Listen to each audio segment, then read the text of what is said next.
This week I'm here to show some love to my Windows desktop because I've been talking about Mac and Apple a lot lately. So let's see what's going on with my Windows computer as we, together as a people, check it out.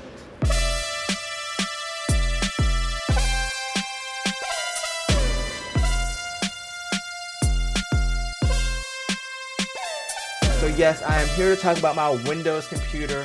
I've been talking a lot about Apple stuff recently, but this isn't exclusively an Apple channel. I just happen to own a lot of Apple stuff. But my A computer is actually this desktop that I'm here with today. So I've done some upgrades to it recently. If you've seen my Rosewell Prism T500 case unboxing, then you'll know one of the upgrades I did was obviously the case. And if you watch my Rosewell Prism T500 case unboxing, then you know that I'm not very fond of this case. But there were some other under the hood changes that I made that just have overall made this a better computer and a way better experience. At the time when I did that case unboxing and I went ahead and switched everything over, I also went ahead and upgraded a few other things. For one, I went ahead and bought a 1 terabyte NVMe drive because I really wanted to have a super fast boot drive that I could install all the programs I need to and have room to install some games if I wanted to do that as well. My old SSD was just a SATA SSD. It was a 256 gig. Actually, it was 240 gigs. Stand corrected. And, you know, it was all right. It served its purpose, but there just wasn't much space if I wanted to put a program on the faster part of my storage. This I actually missed a sale for, so I got the Western Digital Blue. I got it for $120, which isn't the worst price.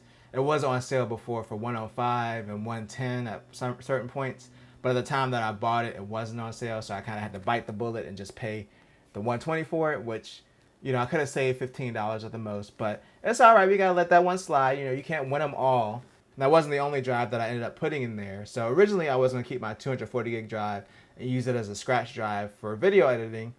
But I had that laptop repair video recently where I kind of refurbished, not really refurbished because it wasn't broken except for the keyboard. But, you know, I wanted to modernize this laptop for my friend that she was giving to someone else that she knew that was affected by COVID-19. So I actually took that drive, my old boot drive, and ended up putting that in that laptop.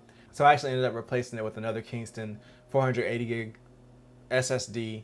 And these are not the greatest SSDs, but I'm just using it for a scratch drive. It's not the greatest because it doesn't have a DRAM cache, but it was pretty cheap. I think it was like around $40 or less than that. It might have been like in the upper 30s for 480 gigs. Now I'm at like pretty much 1.5 terabytes of solid state storage. And then I already had a 3 terabyte and another 1 terabyte, spinning drive. So I have 4 terabytes of extra storage just for whatever, for games, which has really enabled me to do a bunch of other projects that I want to be able to do before, or would have taken me a very long time to do without being able to cache this information in a place that was super fast. The next thing I decided to upgrade was not a significant upgrade as far as performance, but it's an upgrade as far as longevity. I went ahead and bought an 850 watt gold rated EVGA semi-modular power supply for about $90. So I got it B stock, which is basically refurbished. EVGA has their midweek madness thing every Wednesday. They always have refurbished stuff on their site, but Wednesday is when it goes on sale. So the power supply had been on sale for a few weeks. Like every Wednesday it was going on sale for $90. But for $90 for 850 watts and it's gold rated, it's really hard to beat that. There are some deals I saw that, you know, came close, but I'd rather just take the semi-modular power supply and have the higher efficiency rating than to go with a lower efficiency rating and have it be fully modular. So that was kind of the trade-off.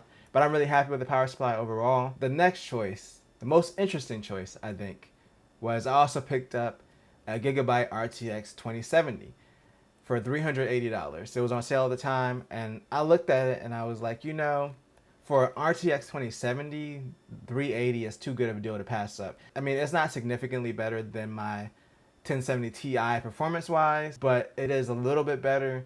And then on top of that, I really wanted to try ray tracing, which really has been an amazing experience. I got to play Control and Minecraft so far, and they actually run pretty well. I'm still running everything at 1080p, so I am able to take advantage of ray tracing and actually get playable performance because it's not stressing the card out too much. Now, this particular card, if you look at the reviews, I bought it from Newegg. It does say that the fan is terrible on it. Like, the fan is loud. And yeah, for some reason, the fan is like, it sounds like it's broken, honestly. It works, but it just makes this horrible rattle when it starts to spin up. And I'm like, I don't know what's going on with it. I was tempted to have an R made, but I was like, it's really not that important to me. But if you're a person where the noise bothers you, this will definitely get on your nerves. It literally sounds like some tin cans rattling inside the case. Like, I'm not even joking.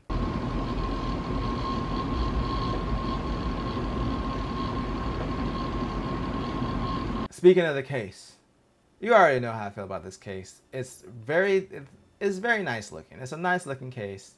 It came with 4 RGB fans that are complete garbage as far as airflow because they don't have any speed settings. They just run at the same slow speed all the time.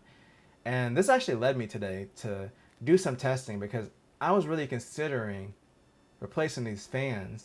I'm spending $80 to get some Corsair fans that are RGB and, fan controlled and all that stuff. So I did some testing to see how bad the airflow really is. Now with my current configuration, I've actually got the temperatures manageable.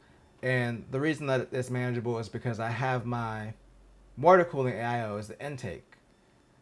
And at least that I can adjust the airflow. So that I usually have it set to balance because it's quiet, balanced, extreme, or you can do a fixed percentage in the Corsair configuration app. So I have that set on balanced. So, it's putting a decent amount of air out into the case and then it'll kick up when it needs to when the CPU is under load.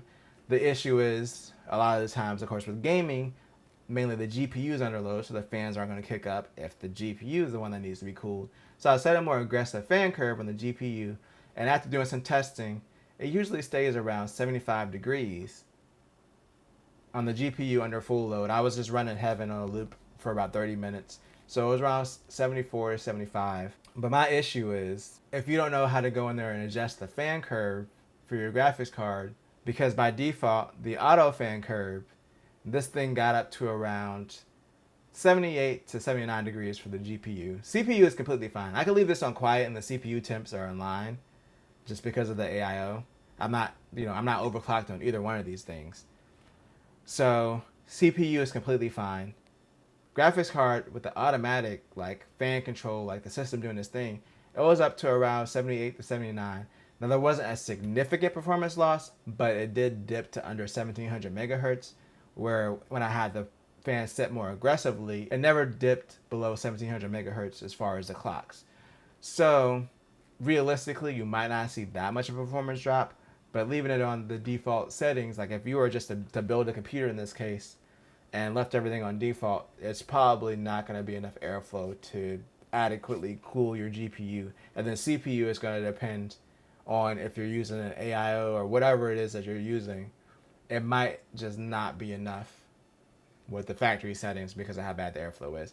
And I also did try taking the front panel off because this has this glass over the front panel, and because there's just not that much room in between the little cutouts for the design, it doesn't really matter that much. I tried setting the fans to the extreme preset to see if that would even help that much, because that would at least let me know if hey, maybe if I get better case fans, the temperatures might improve. But it dropped the GPU temperature a degree, but it wasn't anything that was okay, this is going to be worth going out and buying $80 in fans, considering that this case was $55. I mean, it was a cheap case, and I like the way it looks. I'm not going to sit here and say that wasn't a part of the reason that I chose it, because obviously aesthetics wise I do really like it. It's just airflow is really poor. So with me setting the custom fan curve on the GPU and changing the fan configuration on the AIO, it's kept the temperatures in line enough where I'm just going to leave the stock fans in here, because at that point, if I'm going to pay $80 to replace these 3 fans with different RGB fans, I could just get a better case. It's just really closed in. That's why even taking off the glasses doesn't make that much of a difference. So the case was definitely a bad decision on my part. But other than that, this has really been a fantastic experience. The reason that this is my A computer and I don't do my editing on Mac is the value. So let's do the math really quick. So I'm going to pull up a calculator because I'm not going to do this off the top of my head. Not including peripherals or anything else that I bought. And I really didn't build this computer all at one time, but if I factor in everything that I paid, it's around $1,400 to $1,500 to build this particular computer. And the performance I get out of it, if I were to do that on the Apple side, I'd be spending like $3,000 or $4,000. So that's another reason I really switched over to Windows for video editing. It's the amount of savings and the amount of power that I get, and then really getting to customize and upgrade things when I need to. But this desktop overall was only about $200 more than what I paid for this entire MacBook Air. So there's obviously other things that you have to take into equation, like if I bought monitors and keyboard and mouse, that's probably easily another $300 to $400. So it's not like I'm saying like building a piece of, oh, it's a way better value, you should absolutely do it. It depends on what software you use and which ecosystem you're in. I use DaVinci Resolve, so it doesn't really matter if I'm on Windows or Mac. So to me, it made more sense to do this. But this is where I'm at as far as my Windows computer right now. And I'm very happy with it, aside from a few minor annoyances. This case is probably gonna be the next thing to go. And I really want a monitor for video editing. So right now I have, my 27-inch 1080p monitor. Then I have this 29-inch ultra wide that I use for video editing just because the colors are a lot better than the gaming monitor, just because this is a TN panel. So everything looks kind of washed out. I really want to get a second monitor that's just a dedicated video editing monitor, maybe something that's 4K with outstanding colors. That would be ideal for me, but that's further down the line. So this will not be the last we hear about this computer. I just wanted to kind of give you guys an update of where we're at right now with this build, and I look forward to doing more upgrades in the future. Oh, and before I forget to mention, thank you so much to my sister for making the new Mike Texts It Out shirt for me to wear in my videos. I'm still probably going to rotate the old ones in as well, but I really like the fact that it has the pink in it because I like having pink and blue for my channel colors. So thanks a lot to my sister for taking the time to customize this shirt for me. And that's it. I'm bringing the video to a conclusion. But if you enjoyed this video, then make sure to tell a friend, tell a coworker, like, share, and subscribe, and always do at least 2 things at the same time.